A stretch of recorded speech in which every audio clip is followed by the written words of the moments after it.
O Vasco da Gama apresenta um futebol totalmente desprovido de qualidade técnica e tática e, após estar perdendo para o Nova Iguaçu, consegue arrancar um empate no jogo de ida da semifinal do Campeonato Carioca. Eu sou o torcedor Wilson Rodrigues e você está no pós-jogo do canal Vascainizando. Se inscreva no nosso canal, curta esse vídeo e vem comigo, porque aqui a nossa análise, o nosso papo é de torcedor para torcedor.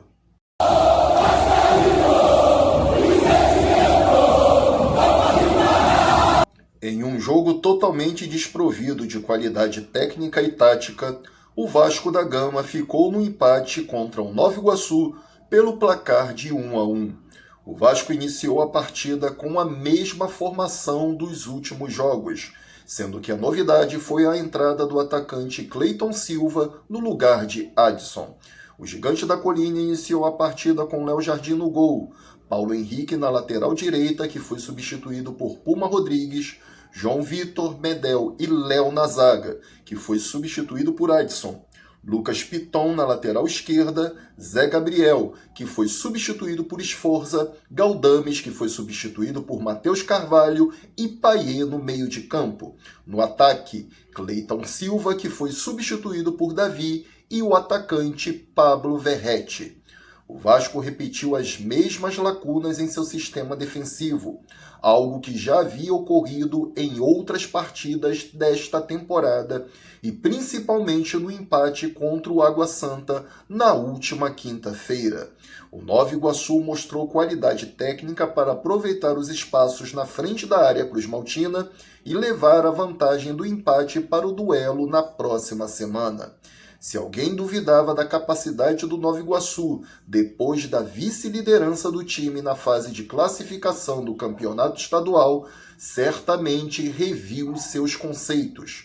Com a primeira etapa diante do Vasco no Maracanã, o time da Baixada Fluminense foi superior ao Gigante da Colina.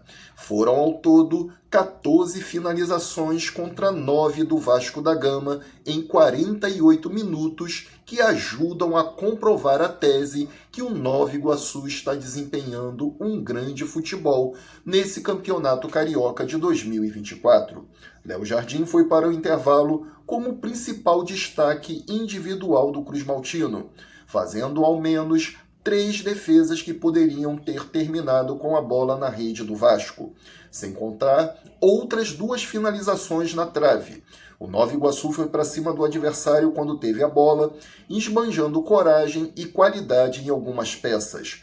O atacante Carlinhos fez vários pivôs assertivos e mostrou agressividade para finalizar.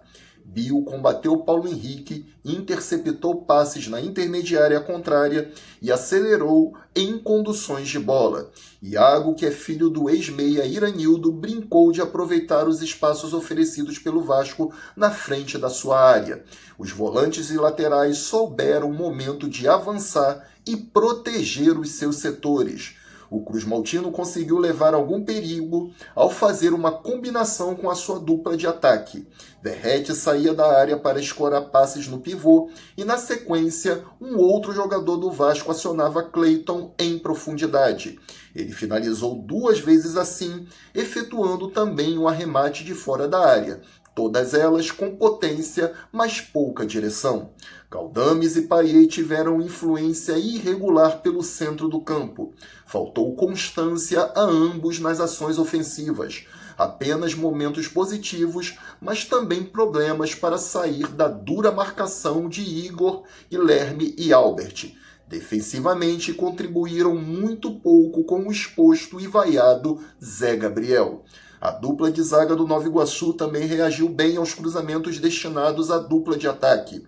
Eles vieram em menor frequência que o esperado, muito pelo bom bloqueio feito pelo time visitante. O Vasco não conseguiu ter tanto volume perto da área ofensiva, o que inibiu jogadas da linha de fundo e, consequentemente, os cruzamentos para Verrete e Cleiton. O cenário deixou a torcida vascaína irritada e os protestos vindos da arquibancada aumentaram a quantidade de decisões erradas tomadas por alguns jogadores.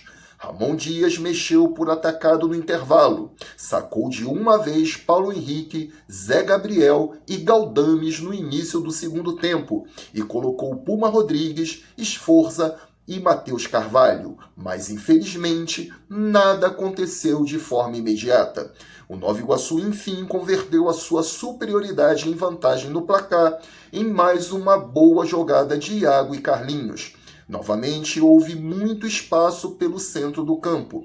Ramon Dias gastou suas duas últimas mexidas antes dos 20 minutos do segundo tempo. David e Adson entraram, Cleiton e Léo saíram. O time passou a atuar numa espécie de 4-2-4, com Payet, David e Verratti e Adson espetados na última linha de defesa do Nova Iguaçu.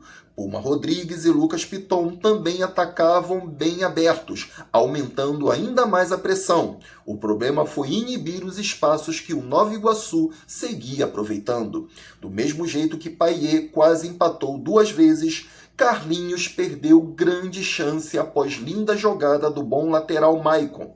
Nessa perigosa relação, a balança pendeu para a qualidade do Vasco na hora de definir. Lucas Piton mais uma vez foi o herói do empate ao finalizar em falta levantada na área. Payet e Esforza contribuíram para o lance. O Nova Iguaçu perdeu poder de articulação com a precoce saída de Iago.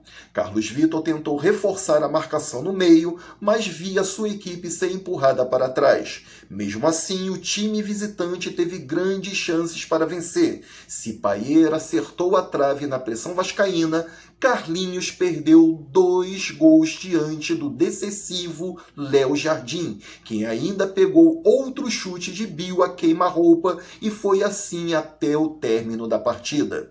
Uma coisa é certa, torcedor vascaíno: se o Vasco quiser carimbar a sua ida para a final do Campeonato Carioca, a mudança de postura deverá ser total.